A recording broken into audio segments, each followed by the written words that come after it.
Yes, so this training will be recorded in a PDF as well as a link to the recording of the training will be sent out to all participants afterwards. As you can all see, you all are automatically muted. So request that any questions or comments or that you have are placed into the chat. If there are any clarifying questions, we might unmute you so you can kind of have that discussion. And we will be providing a poll for the last 5 minutes of the training. So please take the time to complete that so we can continue to identify additional training needs as we're planning for future trainings in the future. Just to introduce our speakers, we have Bridget Pemberton Smith. She is the Executive Director of the Art Therapy Institute based out of Carrboro. She's one of the founding members, and she's worked there full-time since 2019. She has experience working with a wide range of populations, including refugees, immigrant students, adults in memory care centers, and we have the privilege of her working with our folks at our resource center with START.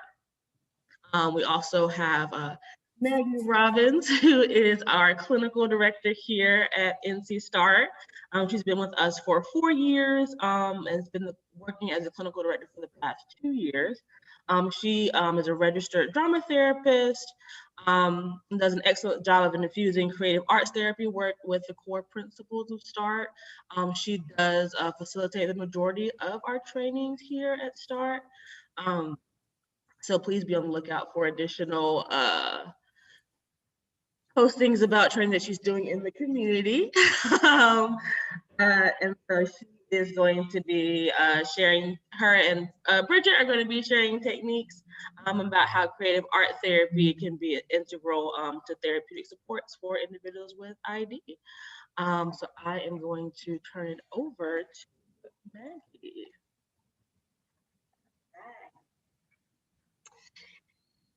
Thank you, Brittany, and thank you everyone for joining us. Sorry we're a little late. It is on my end, some technical difficulties because I'm more creative than I am technical. So thanks for bearing with us. So yeah, we're going to talk a little bit. What we really were hopeful to do today too is to provide a lot of really tangible resources to be able to use with the folks that you support out in the community. As all of us know who work with individuals with IDD, oftentimes finding therapy and therapeutic resources can be pretty challenging for the folks that we support for a variety of reasons. And so we're really hoping also to make the case today to demonstrate how both effective and really supportive creative art therapy is for individuals with IDD. So with that, we'll go ahead and get started. So just a little overview first to give some context. So what are creative art therapies? They encompass a broad range of different therapeutic modalities that look like drama, art, music, dance, movement, or play therapy. And what makes them really unique and special is it's an integrative health model. So using these types of therapy works to connect body, mind, and spirit through creative expression. A lot of the work is built into the engagement of therapeutic relationship that you with the therapist working through your music, art, drama, or playfulness in therapy using creative imagination.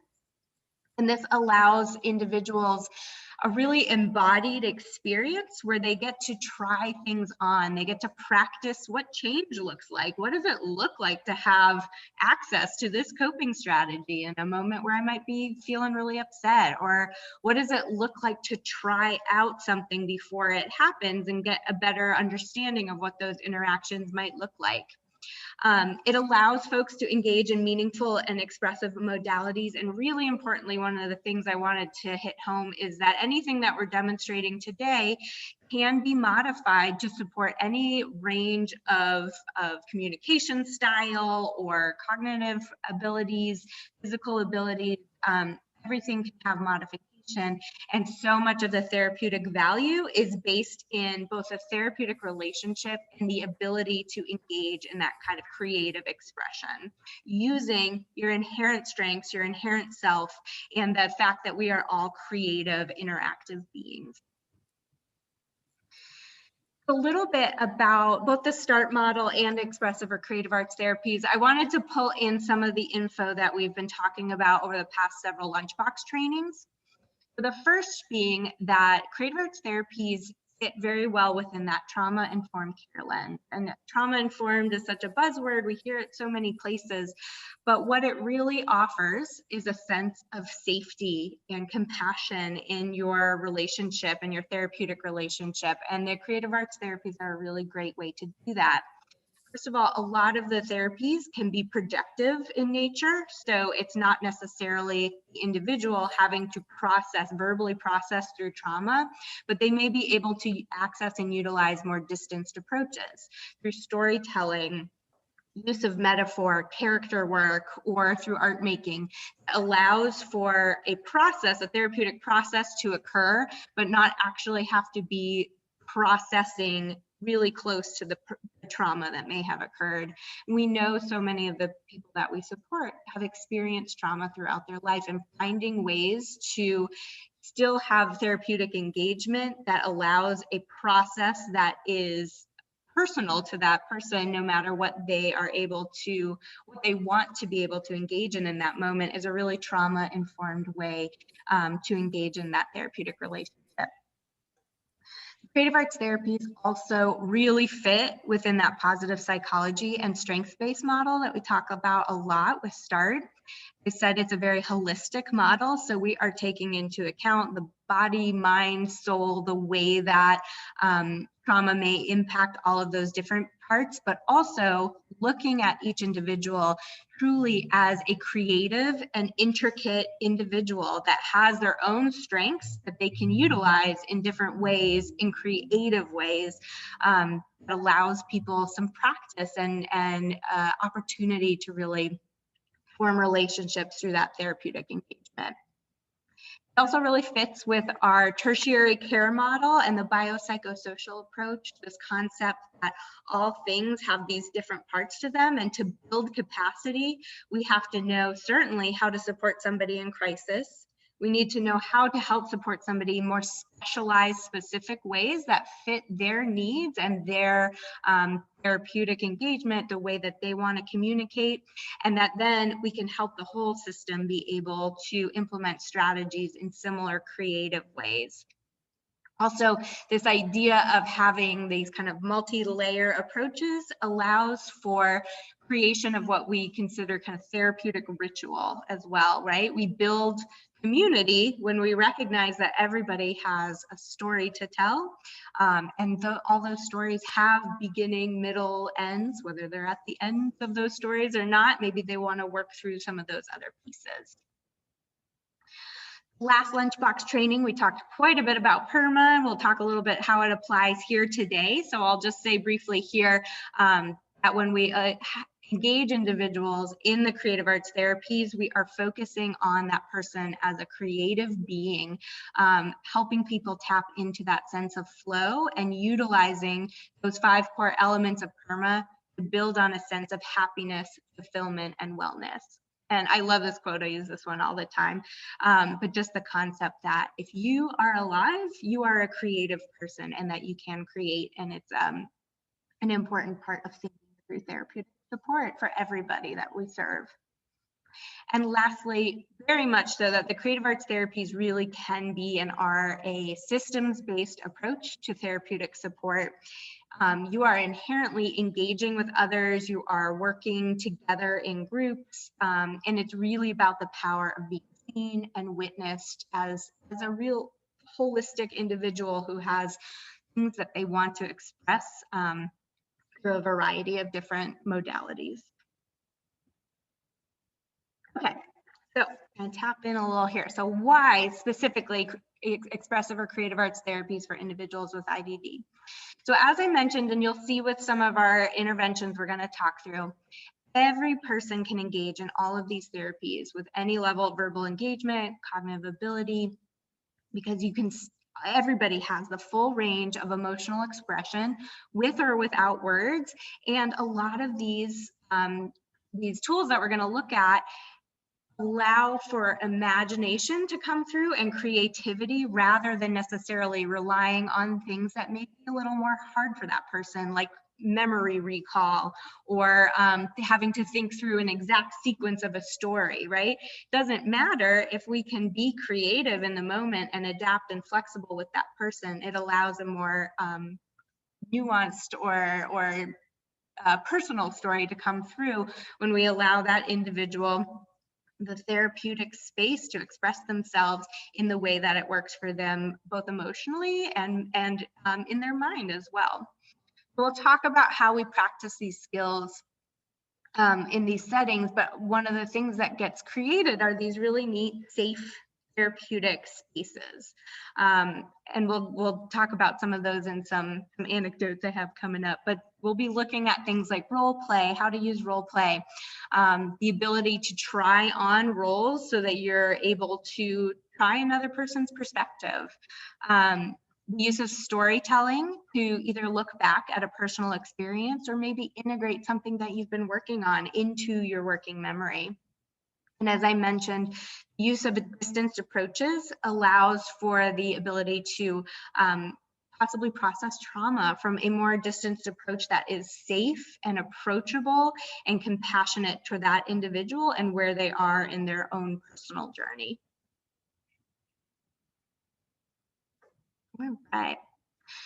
So thinking through all these things, there are some pretty core vulnerabilities we think about a lot for individuals with IDD in terms of what supports need to be put in place. One of those key ones there is executive functioning deficits, which can make it difficult for individuals to learn vicariously. So if you have a hard time with starting a task initiation, or figuring out the sequence of events to do something, seeing it from a distance may be a hard way for you to pick up on how to use that skill later. But when you're able to try it on, when you practice, when you role play, when you get to be the person who knows how to do that and you are the leader in that experience, it helps to more fully understand and integrate that information into that person's, into your mind, into your body, to know how to use it later. And lots of studies show that action methods like this help integrate experience more fully, right? I know role play can feel a little scary to people sometimes. We certainly use it a lot at NC START too when we're thinking about training and how to approach new situations. But often that feeling of once you've done something, it kind of takes some of the either the fear out of it or the unknown. And so you build slowly on a sense of resilience and confidence as you move towards being able to utilize some of these skill sets. The other really important thing about expressive therapies is that they can be practiced over and over in so many varied and nuanced ways. And that can be really important in terms of integrating for that person's understanding of emotional regulation challenges.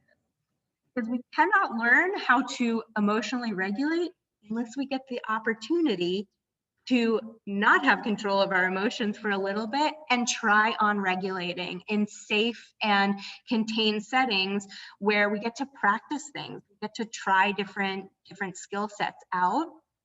And so if somebody has one skill they use to get out of a situation that may feel overwhelming for them, maybe that's something like throwing something across the room, right?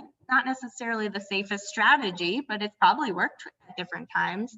When you have the opportunity to try on different opportunities, different roles, different ways to do that through the use of storytelling or being a character maybe who understands how to do something in that moment, it allows you the opportunity to try things, because unless you have the ability to grab that coping skill at any moment, it's not really, it's not going to be accessible to you in a moment of crisis. And then lastly, something to think about here too is that caregivers, providers, family, we all often play that role of the external executive functioning for the folks that we support, right? We are there to help people think through cause and effect, or to understand how to start a task. And so all of these things can be enhanced in that therapeutic relationship when we also engage with a creative, kind of creative part of the being. So we always use visuals and written cues, all of those pieces. And then how do we enhance it even more? Do we show people we understand how they feel using mirroring through without language? Can we utilize social stories and then actually practice it in the moment? So all of these strategies are things too that build on a positive relationship, and positive relationship is one of the things that builds resilience for individuals who also have experienced a lot of trauma. A few more of the core vulnerabilities to think about here are, so I mentioned the task initiation, really trying something on, playing those different roles, because how many times as a provider have you heard the phrase, I don't understand, they can do this thing one day, but then they can't the next day, right? That kind of frustration around those crisis events that can happen because somebody certainly can practice it with support on one day, but when they need to use it in the moment of true maybe dysregulation may not be as accessible. So having access to creative means to try something on helps more fully integrate that experience. Impulse control is a big one for a lot of the people that we support at NC START, certainly. And creating a therapeutic space that allows a sense of structure and safety still allows that full range of creative expression experiences. And we're going to talk about this in a minute with a stoplight system idea. But again, we can't practice impulse control. We can't practice emotional regulation unless we have a safe place to allow some of those bigger feelings to be present and then work through those strategies with support from somebody else. Sensory processing is a big one. Creative arts therapies are that integrative model. So it utilizes all of the senses with or without materials. So it helps integrate play, creative imagination, and engagement. And then lastly, working memory. So using strategies through music or drama, demonstrate these embodied actions, help you remember things and internalize as well these new experiences. The example I always use here is we learn the alphabet by singing it, right? How else would you remember 26 things in a row? That's a really long list. The way that we remember it is because our brains are wired to understand rhythm and music in a way that helps us remember a pattern. So anything that helps us remember patterns in those ways are things that we can recall later when we need to. Okay. Now, the last little bit of kind of background or theory here I just wanted to touch on is this trauma-informed approach here. Always just wanting to highlight that it's estimated that 90% of individuals with IDD either have and will experience trauma in their lifetime, and this accounts for both those very big T traumas as well as the little T traumas. And providing a therapeutic space to process in a way that is safe for that individual can be a really empowering opportunity to allow, or not allow, but provide a space for expression for that individual. So often we hear that there's not enough, there's not enough therapists out there who will want to work with individuals with IDD. And there's a lot of really important strategies that we could be utilizing to allow people opportunities to tell their story, be seen, be witnessed, and then experience also some of the positive experiences of being in a therapeutic relationship so that they are able to build positive experience on top of concepts of processing through expressive creative means. We know that, trauma is really held and stored in the body too. And so a lot of these therapies also focus on having joyful and positive bodily experiences. And that's so, so important because it helps repair that relationship that individuals may have with their body. It also helps repair the concept of how to be in a relationship or therapeutic engagement with somebody when you are feeling safe and joyful within your body. And then providing these opportunities to engage in ritual, starting with a routine, doing something with your hands that feels very very significant to that person in terms of creating something, making something. All of these things lead to the ability to allow us to really take hold of our experience rather than letting it be something that gets kind of brought up and brushed away. Okay. So that is a little bit of background from wanting just to talk a bit about where this comes from and why. We're going to kind of shift now into some more interventions to think about. Please feel free to put stuff in the chat. In a few moments, we're going to do kind of a group sharing through the chat, if you will indulge me in that in a little bit. But please feel free to ask questions or let me know any thoughts as we go. All right, so first one, super easy, super simple, but has a really profound effect if you think about the whys behind it. So oftentimes in a group or you do a morning meeting in a setting, we ask people to just tell us how they feel. Rather than asking somebody to tell you how they feel, I'd invite them to ask them to show you how they feel using their body and then mirror that experience back for them. And now why? Why does that matter? Because we all have something in our brains called mirror neurons. These neurons are in the premotor cortex of the brain, and it has been shown that these neurons fire in your brain during goal-directed activity that you are doing, but also they fire when you observe somebody doing the same activity. And this is a big part of how empathy gets built amongst people. Mirror neurons are really wild. They are the reason that yawning is contagious. I just said yawn, and so I bet a couple of you are going to be yawning in a moment. They're the reason if you cry during sad commercials around Christmas time, it's because your brain is experiencing and picking up on the emotion that's being expressed in those commercials. I'm one of those criers. I'll just throw that out there right now. And it is how we experience something from somebody else's perspective without necessarily having to have been through it. And what it shows to somebody when you're able to mirror what you just saw from their experience is, I get you, I see you, and it's really important to me that you see that I see you.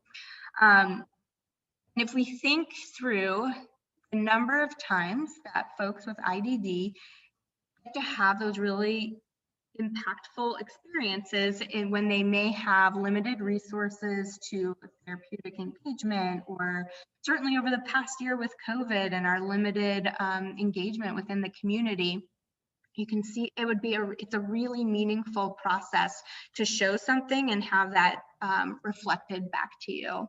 It allows others to feel witnessed, to practice and explore different feeling states as well.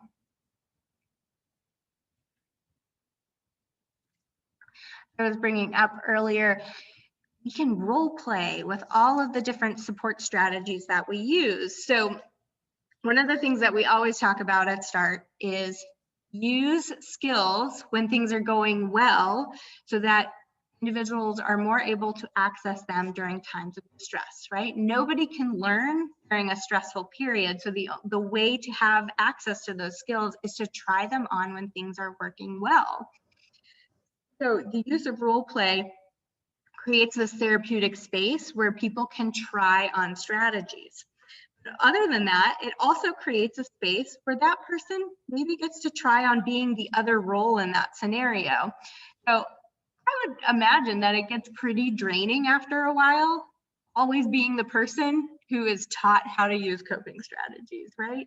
If you are in a position where people are always reminding you to use your skills, always reminding you to use your strategies, I bet that person has a lot of insight and knowledge on how to use those.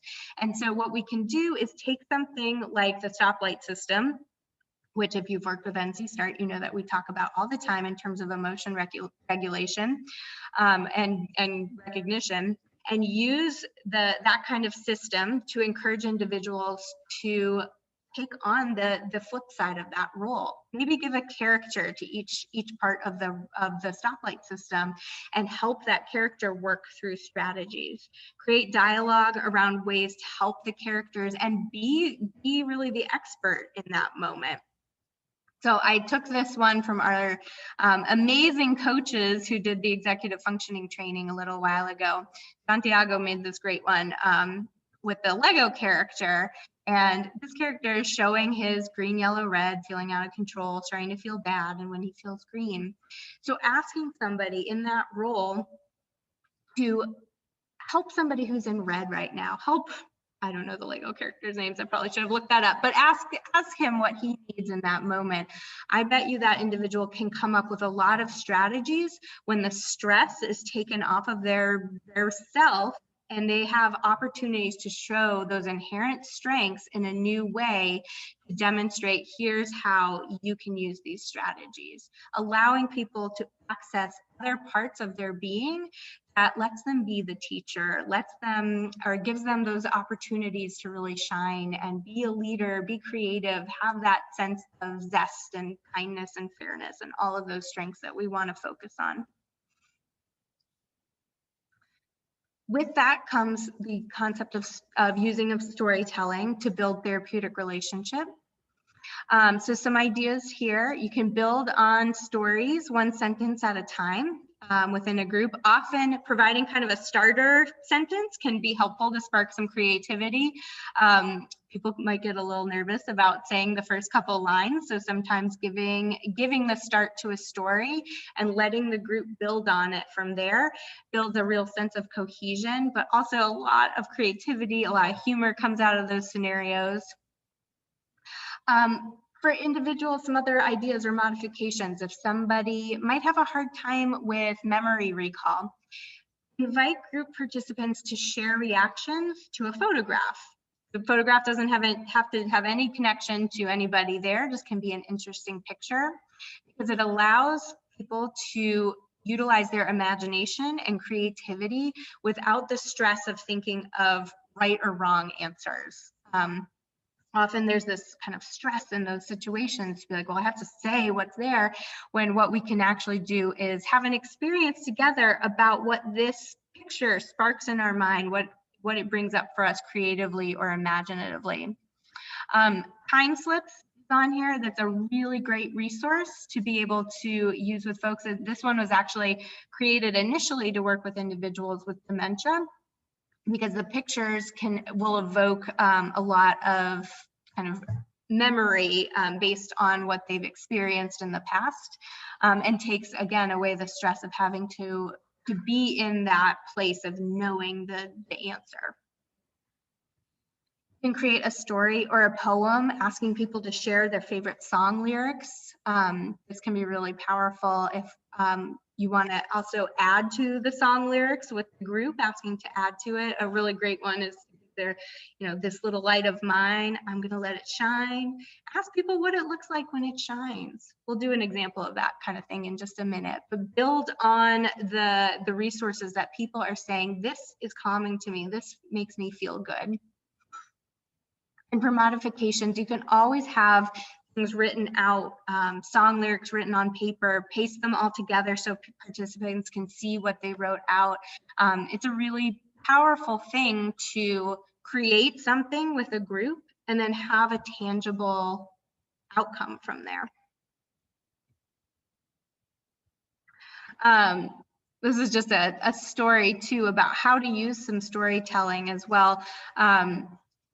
Having a structure from a pre-written story can also allow people a little space to try some different things on. I'm sure most of us know the story of Where the Wild Things Are. And this book I used to use on an inpatient psychiatry unit with kids who were having a lot of challenges, a really hard time. And we would read this book, and then we would create a safe space within the unit somewhere you have the wild rumpus, if you know the book, right? So there's this part where all the monsters in the book have this big wild rumpus, and it can sound like it would be very overwhelming. But what happens is we've created this safe space by taking a story about emotion recognition and regulation, allowing some space to let some of those emotions out. And then the kids got to take turns being Max, who helped calm down the entire group. And it was a little nervous the first time we did it. I was like, is this wild rumpus going to get a little too wild? But it worked every time because it created this container, this safe space for people to try on the role of both a wild thing, but also Max, who becomes the person who is there for emotion regulation, for support in those moments. So trying these different things out really let each kid have access to those different parts of their being. Okay. Is a chat real quick. Let me just make sure. Oh, thanks, Mallory. That's that idea. Poetry is a really important way to express yourself, thinking through different ways that you can encourage creative expression for individuals who want to communicate that way. Poetry can feel also overwhelming, right? If I just said right now, write a poem about how you feel, most people would be pretty stressed out about that, unless you're a writer or poet. That's certainly stressful to me, and I love poetry. So what is often helpful is setting up again that kind of container to allow sparks of creativity that will build on each other. So poetry sentence stems can be really helpful tools to get a conversation going. One of my favorites is, I seem to be, but really I am. And asking people to think about that for a little bit. I seem to be, but really I am. It gives a lot of information about how that person thinks they are seen, and who they really inherently feel themselves to be. A lot comes from that. One that we use at the Resource Center a lot, which is always really beautiful, is the I am poem. Again, very simple phrases to get people thinking, but I am, I feel, I want, I know, I believe. Again, if we think about, for anybody, unless we're offered the opportunity to say, here's what I know about life, right? There's not a lot of opportunity for that. It can be really powerful to have a space to let some of that information out. My favorite things is a great one, and you can build from really distanced, favorite color, favorite dessert, favorite movie, to more and more personalized information that allows for a little more processing. My favorite memory with my family member, my favorite pet that I had growing up, and what that may have done for them. So you can gauge in the moment how that's working for that individual.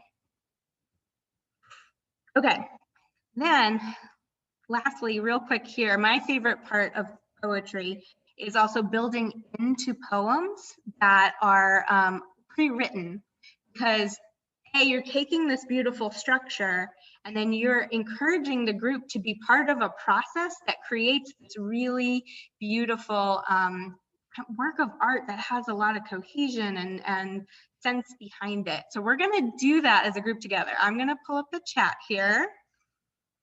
Let me move this over here for a sec so I can read it. This is a poem I use a lot when I do poetry groups, and I love this poem anyways. And it's perfect because it's shorter and you can add in quite a bit about it. So the poem says, "Did you hear about the rose that grew from a crack in the concrete? Proving nature's law is wrong, it learned to walk without having feet. Funny it seems, but by keeping its dreams, it learned to breathe fresh air. Long live the rose that grew from concrete when no one else ever cared." That's by Tupac. So there's different ways that you can do this. You can use a more simplified prompt Today is filled with, and ask people what they're sitting with in that moment. But, and tomorrow I wake with. So you ask people to think about something that might feel hopeful for them, or not, whatever is there in their heart in that moment. Or you can use some of the imagery directly from the poem and then build thoughts back into it as you read it back. So it takes a little bit of a dramatic aspect, and you got to be a little bit of a showman when you read it back to people. But so let's do this as a group. I have the chat box open. I'll read part of it. I'm going to ask you to just throw in a couple phrases here. It says, did you hear about the rose that grew from a crack in the concrete? When I say the rose, what are some images, 1 word, 2 word images that come to your mind about a rose?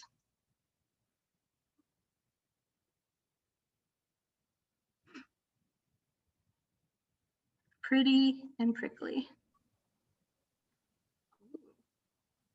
Buttery and blooming. Colorful.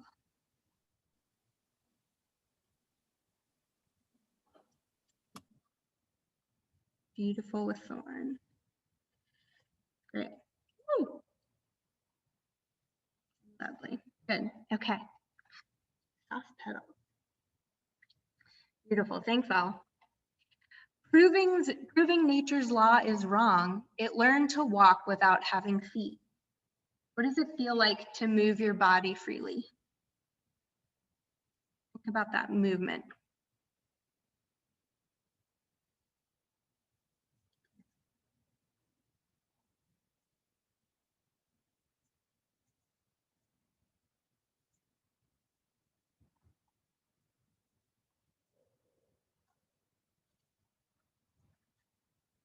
Great.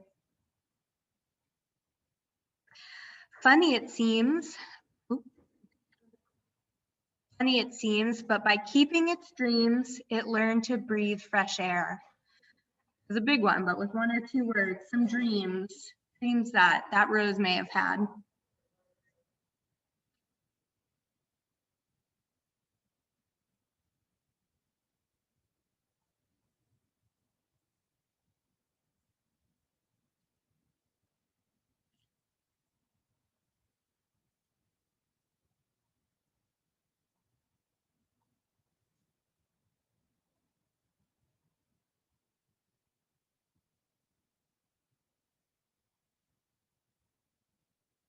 Beautiful. Thanks, all.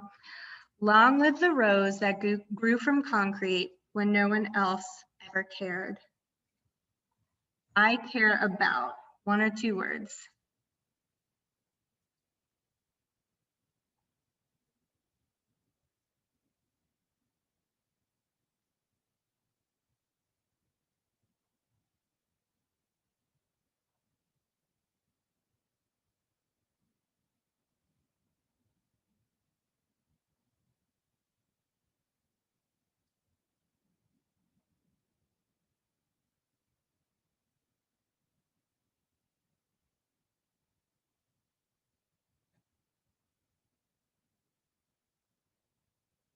Great. All right. Thank you all. So now I'm going to read back to you. Ooh, I'll put that one in there. I'm going to read back to you what this group, we can't even see each other, but look at what we just did together as a group with the poem as the container here. Get my notes so I can do my dramatic reading. Did you hear about the rose that grew from a crack in the concrete? That rose was pretty and prickly. It was buttery and blooming. It's colorful and beautiful with thorns. That rose is love. That rose is soft. Proving nature's law is wrong. It learned to walk without having feet. It was floating, full of freedom and weightless light. It disconnected and felt the flow. Funny it seems, but by keeping its dreams, it learned to breathe fresh air. Dreaming of growth and hope, survival and prosperity, dreams for the future, and just to live. Long live the rose that grew from concrete when no one else ever cared. The rose that cared to flourish, the rose that cared for life and healing, for resilience and good actions, the rose that cared about their family and friends, the rose that triumphed. How cool is that? That was your group poem, guys. I love it, Maggie. Good job. So that is an expression of a group experience, and we're not even seeing each other. So when we work together, we create a safe space where people can let their thoughts go. There's not a whole lot of processing that has to happen with that. That poem alone was a therapeutic engagement in that moment. And anybody can add to that. I've done these poems with individuals who don't use words to communicate, and I'll ask them what that looks like. They can show you. I've mirrored it back for them. So you do have to be a little bit of a drama nerd like myself. But mirroring it back, having their physicality as part of that experience also allows for that therapeutic engagement and relationship. All right. So just as a reminder of all of our character strengths, all of these come into play when we're engaged and able to utilize our whole holistic being. You can ask people which ones do they want to try out. Maybe their strength is one of their lower ones, might be something like gratitude. Do a gratitude activity where you embody somebody who notices every little thing that's happening in the room. Encourage people to find these things within them, and they can play with and utilize those tools as well. This is a really cool example of, before I hand this over to Bridget, of combining the idea of strengths with an art technique too, and ways to really practice these things. This is somebody who came to our resource center, and a visual that he made about his strengths. Being curious and loving to learn, silly and having zest. These were all things that he certainly embodied, and being able to see them all together, he would pick different ones that he wanted to work on each day, and how that would help foster relationship with the people that he was communicating with each day. And it was a really important way to approach life with excitement, or learning how to slow down maybe on a certain day and ask some more questions because you're curious. So lastly, for my part, thinking through PERMA one last time and how this impacts them, or impacts the people who are engaging in this, is that all of these therapies allow for engagement and positive emotion. These experiences all focus on connection and joy, storytelling, where that person gets to be the storyteller, the magician, the expert, the comedian, whatever it might be. They also allow for engagement. There's this collective experience that happens. People are witnessed in a therapeutic space, and their stories really matter, which leads into that relationship, the ability to practice being in relationship, to practice or just to have a therapeutic encounter with somebody who allows all of those places of nuance to exist. And that's a really important process to have with someone. There's a sense of meaning and creation, right? If you are alive, you are a creative being, and a sense of accomplishment too. Opportunities to create and be part of a finished product really, really matter. I feel very accomplished with this poem that you all just beautifully created. So thank you for being part of that with me. With that, I'm gonna hand it over to Bridget. So Bridget, I'll keep clicking through the slides for you, okay? Okay, that's awesome. Thank you, Maggie. So Maggie is great with drama. I'm more focused on art techniques, although I actually am trained as an expressive arts therapist. So I will, jump into doing poetry sometimes, and music and movement and that sort of thing. But most of what I want to share with you guys today is some art projects that you can do with the folks you support. And I'm going to talk about how you can adapt them depending on, what people are comfortable doing and how they need support. So basically, when we do, art with folks with IDD, it helps them identify and accept their emotions. It also increases their ability to communicate in a group, because they can sort of find new ways to communicate. And it helps them develop a sense of assurance and positivity that impacts their and vocational pursuits. So when they feel successful creating an art project, it gives them confidence to try other things and to learn new things and do new things. So I'm going to present some art activities that you can do, and I tried to pick things out that are pretty accessible, that it's easy to find the supplies, and not too expensive either, because art supplies can get expensive if you go too crazy. All right, Maggie, you can go to the next slide.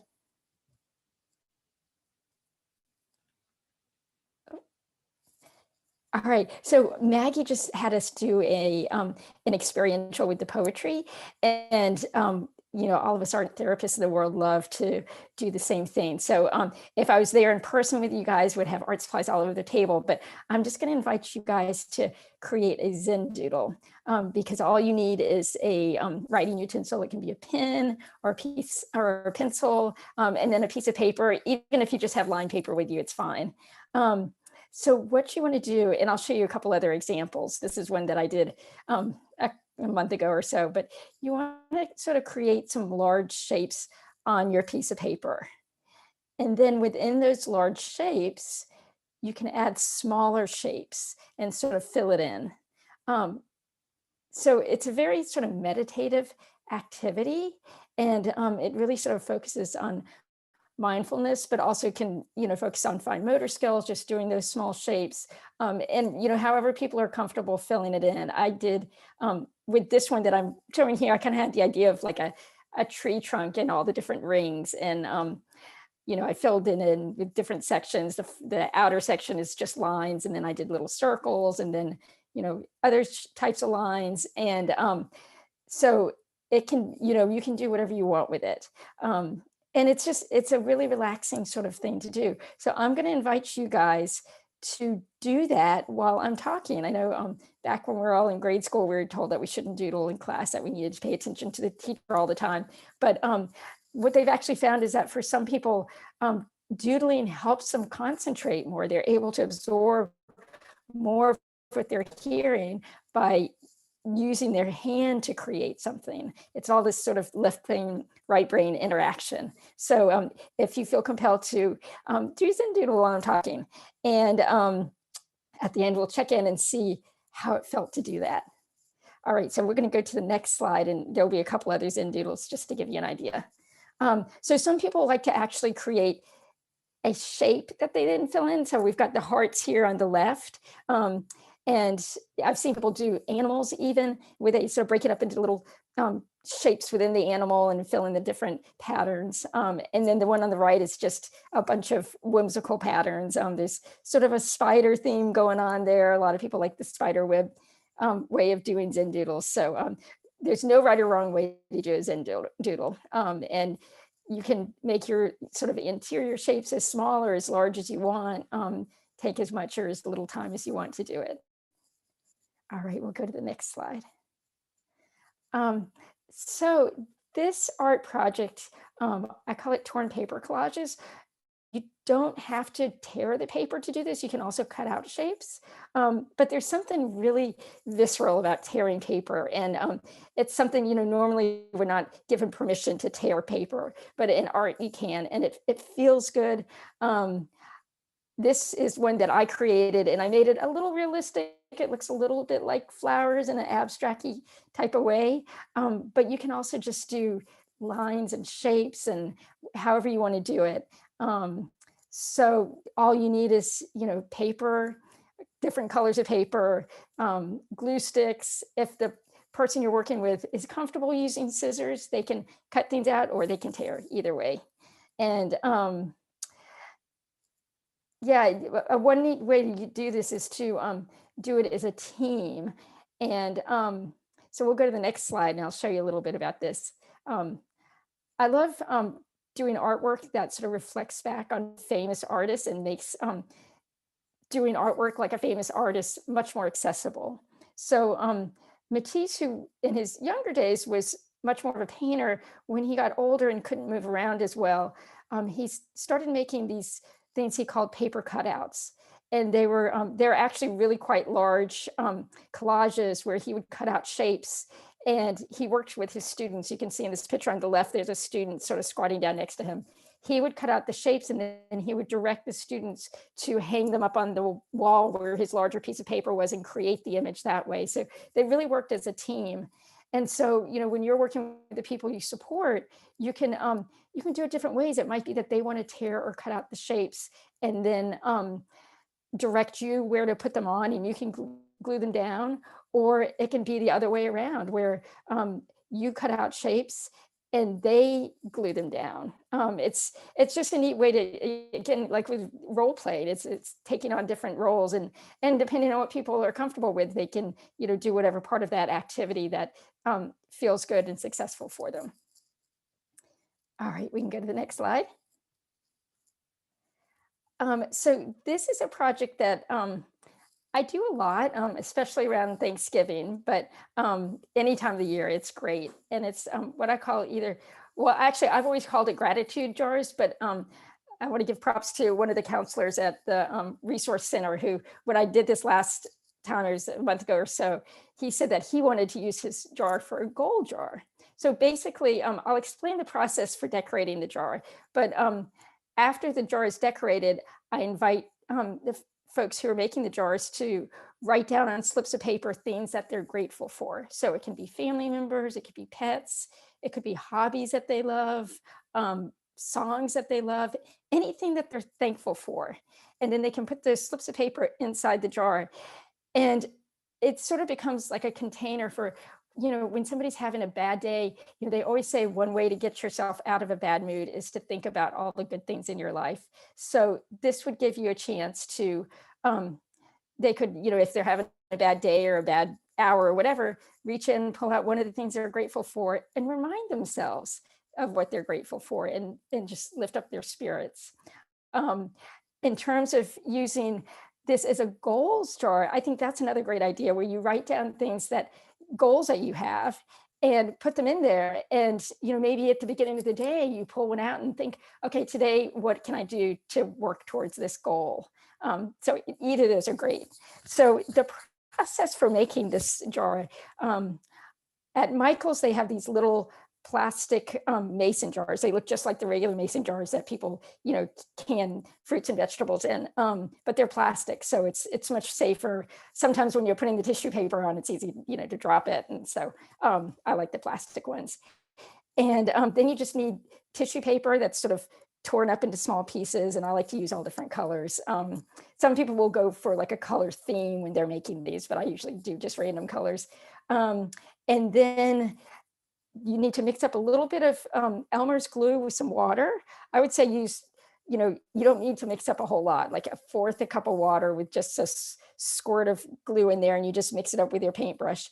And what happens is when you place the tissue paper on the jar, you can sort of hold it up there and paint directly over the tissue paper. And because the tissue paper is so porous, the glue mixture goes through and sticks to the jar, and then when it dries, it just totally stays on there. So it's sort of like Mod Podge, but sort of homemade Mod Podge. And I also like to sometimes decorate the jars with like a little ribbon at the top just to give it, a little fun finishing touch, but that's totally optional. And I've got this sitting on my bookshelf, so it's a sort of thing that you can just have at home and put there and use every day to either remind yourself of things you're grateful for or goals you have, or whatever you want to use it for. And it's a pretty addition and just a nice keepsake. Again, this is a great art activity for just creative expression and practicing fine motor skills with getting those pieces of paper glued on the jar. But it also gives folks a chance to really recognize their strengths and things that are positive in their life. All right, we can go to the next slide. Bridget, you had a comment from Shaniqua that the goals jars are her favorite that you do at the Resource Center because the guests use it throughout the rest of their stay and always want to take them home and continue to use them. Oh, that's awesome. Thanks, Shaniqua. Well, and these memory boxes are sort of a similar idea. So these, again, there's a lot of different ways you can decorate these are just little cardboard boxes. Again, you can get them at Michael's. and they're not too expensive. And so I've got several here. There's some that I did the tissue paper collage on. I'm sure the folks at the Resource Center know that I'm like, I love tissue paper. I use it a lot. But you can also use, magazine pictures to collage on, or I also have these little things that you can stamp out shapes of paper, which I did one there. So there's endless ways that you can decorate, a little memory box. And these are nice because you can use them to keep things that are special to you. So again, it could be like writing down things that you're grateful for, but it also could be like a little token that might be meaningful to you, or a piece of jewelry, which is important to you. I think especially for, some of the people who we're working with, they, maybe they come to the Resource Center and so they're away from home, and this is something they can put, special memories of home in, or if they're going to a group home that's new and they just want some comfort things, the memory boxes are great for that. And also, helps them to sort of focus on the positive things in their lives and the things that bring them comfort. All right, we can go to the next slide. This is another famous artist who we actually just sort of latched onto this year at the Art Therapy Institute. One of our interns found out about her. She does these really vibrant, bright paintings using just little blotches of color. And it's easy to imitate, and they're amazing and beautiful.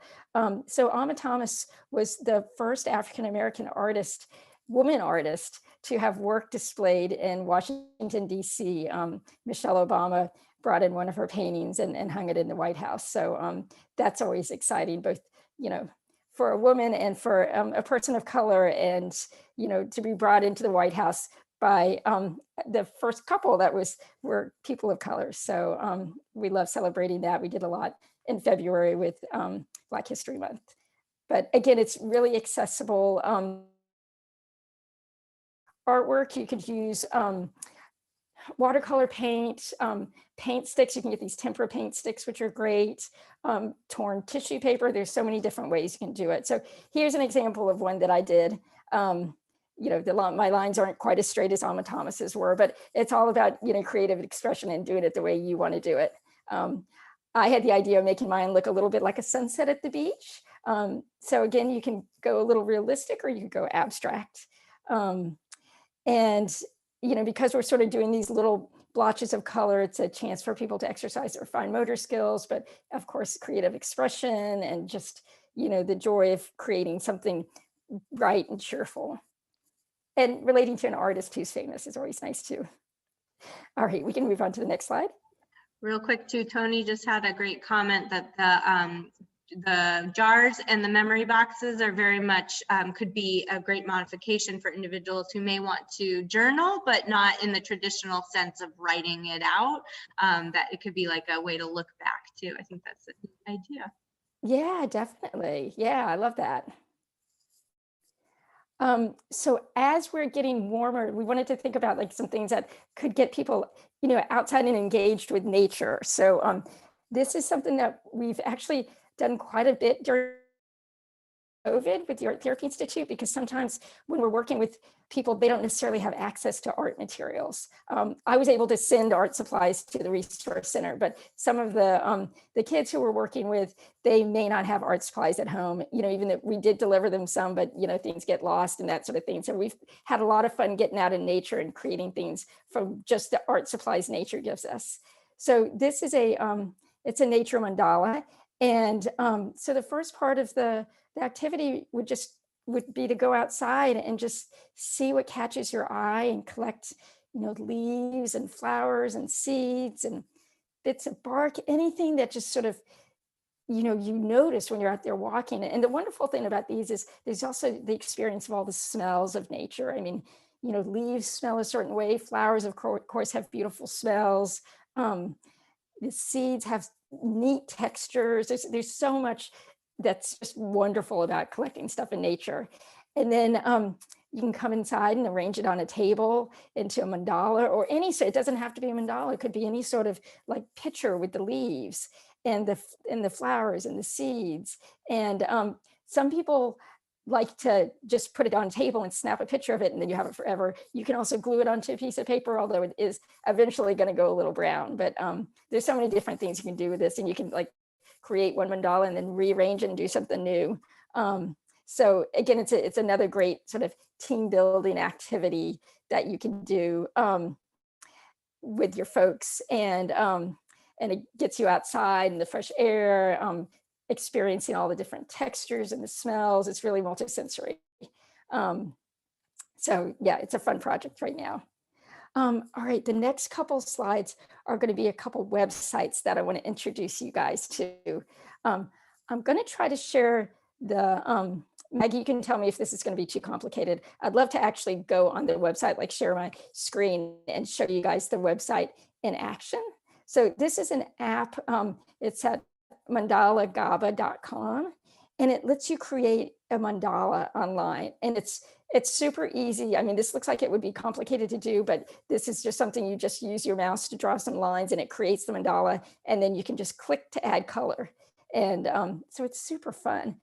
What do you think, Maggie? Do you think I can share my screen and show them how it works? You are a co-host, so you should be able to select share screen. Will that mess up our PowerPoint though? We can flip it back. Okay, let me try that. Oh, Just because it's fun to see it in action. okay. Okay, so yeah, we'll just come back to the PowerPoint.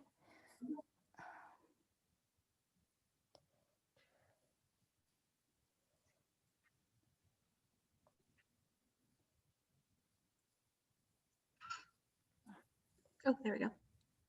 Okay. This is the website. So over here, if you can see my little cursor, there's different things that you can choose. So you can choose like how many pie wedges the mandala is going to have. So right now it's 6. I can make it 7 or 8.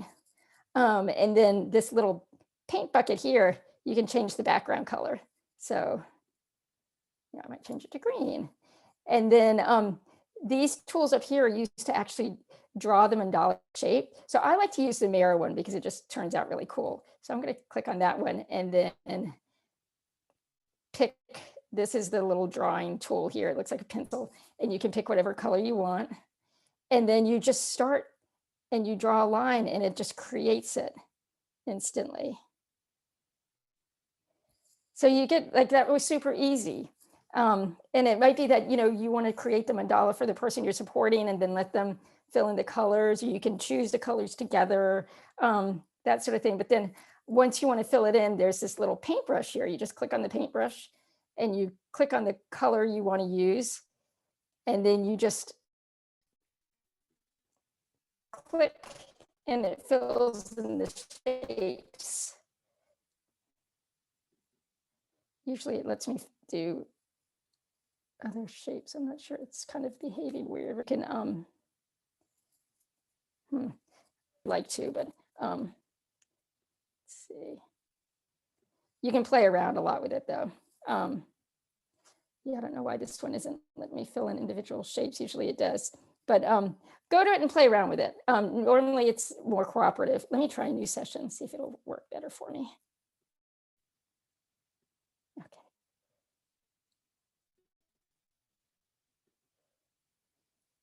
There we go. Let's get a different color.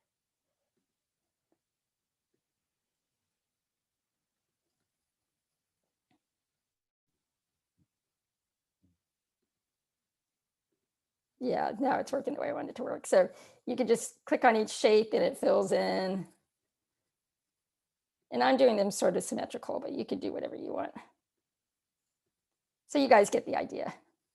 So I'm going to stop sharing and let Maggie go back to the PowerPoint.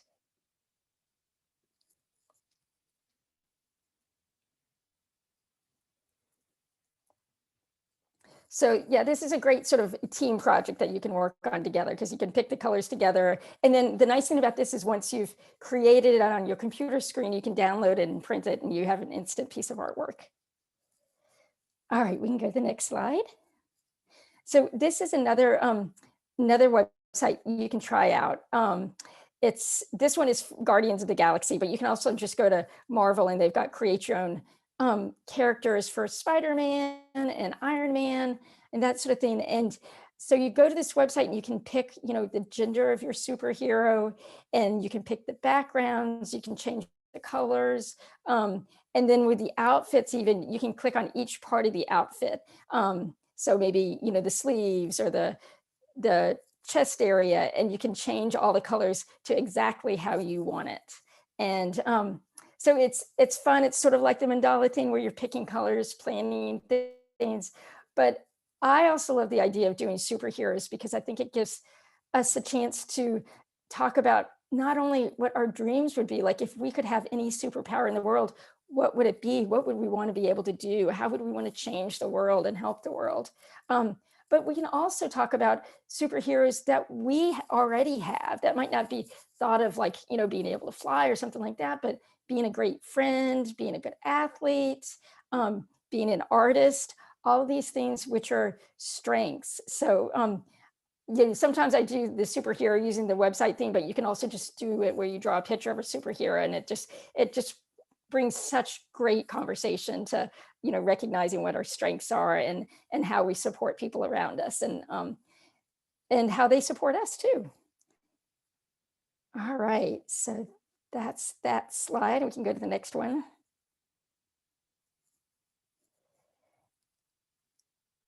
Maggie, I know this was your slide. You want to jump in? Yeah, sorry. Slow to unmute there. Thank you, Bridget. Those are so exciting and fun. I'm gonna go do some mandalas later today. So we just want to wrap up And with. before we totally, oh, I was just going to say, I do at some point want to check in and see if anybody created a Zen doodle and if Oh they yeah, want to share how they felt it. So if you created a Zen doodle and you want to tell us how it went in the chat, just pop your comments in there. I'd love to hear. I'd love to hear that. Oh, look, somebody's sharing. That's awesome, Casey. Thank you. Trying to find. Oh no, I'm trying to find. That's awesome. I'm so glad people doodled. Oh, Mallory's got one. I love it, Mallory. Awesome. Oh, that's a cool one. Very nice. Thank you. Awesome. Well, thank you all for your engagement and hanging out with us today. We just want to leave with a couple of last thoughts just to think through that play or art or whatever creative modality may be. I love this quote. It's not frivolous, it's brain building, and it's a part of healthy development and key to executive functioning skills as well. And also all of these strategies and skills help buffer against the impacts of stress. And I think we could all use that right now, certainly. But that these are really important skills that build on those positive psychology pieces, the resilience factor, and really help us implement a sense of fulfillment, wellness, and happiness as well. So, in conclusion, keep calm, creative arts therapist. We have provided some resources here. So websites that were mentioned in the presentation are here. I've also included some other poetry therapy foundations and websites that have lots of really good resources. You can do any of the work that we've talked about with any artist or poet. I love Mary Oliver's a great one to do, similar to what we did earlier with the Rose poet. And Time Slips has lots of great resources on there as well for storytelling. If you're interested in reading more, there's lots broken up into each category for references about all the different creative arts therapies. And we thank you for joining us today. All of our information is here, both for START as well as the Art Therapy Institute in Carrboro, and we are so grateful to you all at the Art Therapy Institute for all that you've provided at our resource center. Thank you. Wait, there's a couple chats here. Let me make sure I get those. Maggie, I think they wanted to maybe see if they could have the PowerPoint. Yes, thank you. Brittany will send out to anyone, for whoever signed up on here, you'll get a PDF and all the resources that we mentioned as well. So thank you all for being here. Oops, it was so great. Oh goodness, okay. Things are just happening here. I'm not doing that, but we appreciate you and hope you have a wonderful weekend. Happy Friday. Thanks, Thanks, guys. everyone. Oh, and everyone, I will be sending out an email with a more extensive survey so we can continue to plan additional trainings in the next few months. So thank you all for joining. Thank you. Bye, guys. Thanks, everyone.